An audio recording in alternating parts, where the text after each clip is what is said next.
All right, welcome. We are diving into a super quick, rapid-fire review of descriptive statistics. So if you've got an exam coming up or you just need to jog your memory, you are in exactly the right place. Let's do this. So we're going to break down the absolute essential tools you need to understand and describe pretty much any data set you'll ever see. Think of this as your personal study session. It's going to be fast, it's going to be focused, and hopefully really effective. Okay, so picture this.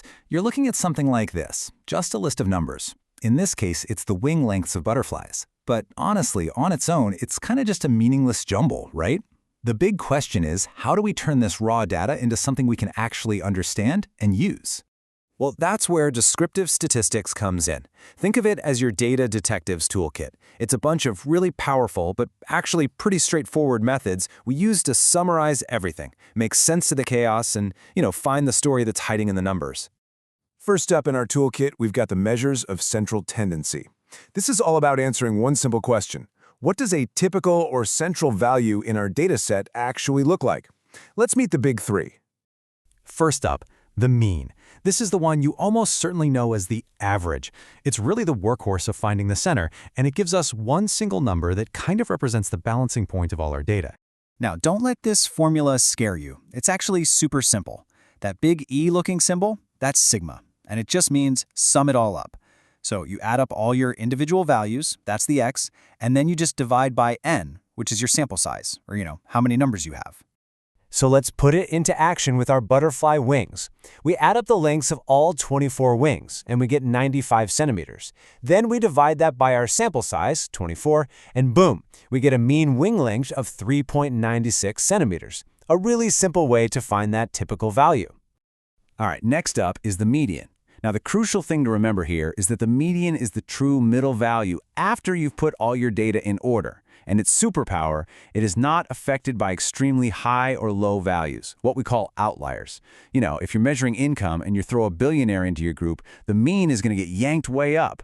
But the median, it just shrugs it off. It stays right in the middle, resistant to that crazy value. So check out this example. We have these 8 numbers, and they're already in order. Since it's an even number of values, there's not one single number in the middle, right? So what do? We find the 2 middle values, in this case the 4th and 5th numbers. They're both 7. We just average those two, which of course is 7. So our median is 7. And our final measure of the center is the mode. I gotta say, this one is the easiest of them all. It's simply the value that shows up most often. Just think of it as the most popular number in the dataset. Just take a quick look at this set of numbers. You can scan it and see right away that the number 7 appears more than any other value. It's in there 3 times. So the mode is 7. That's it. Done. Okay, so we've covered finding the center with the mean, median, and mode.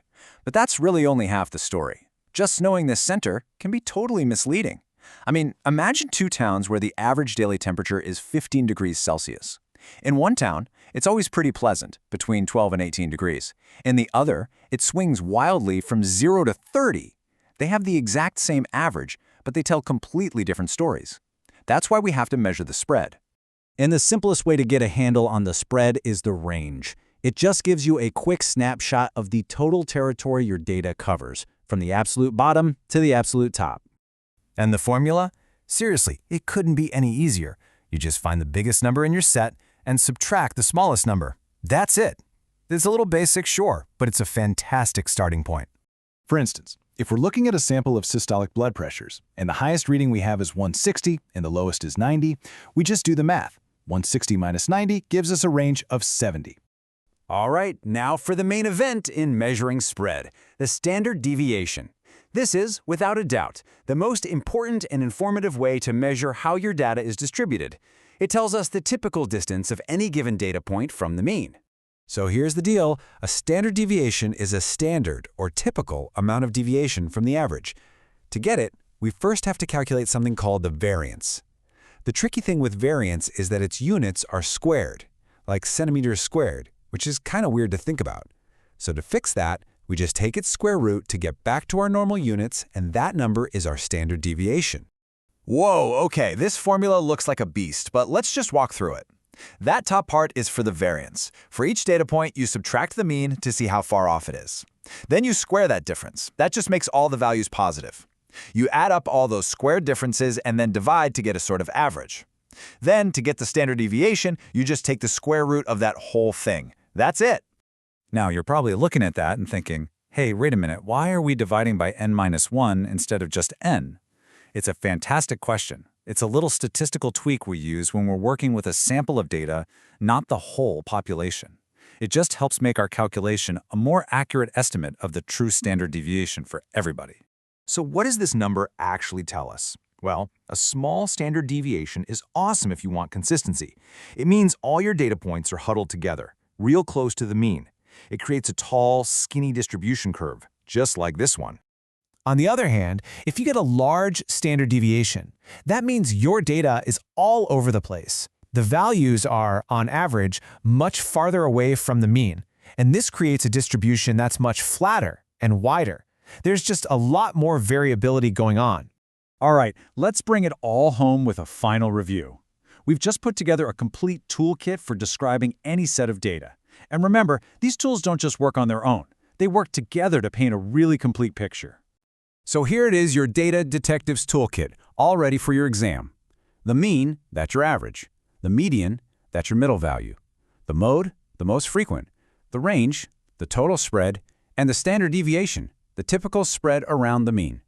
If you can master these 5, you are in fantastic shape. And there you have it. You are now equipped with the fundamental language of data. Every single dataset has a story to tell about its center and its spread. So the only question left is, what story are you going to uncover? Good luck on your exam!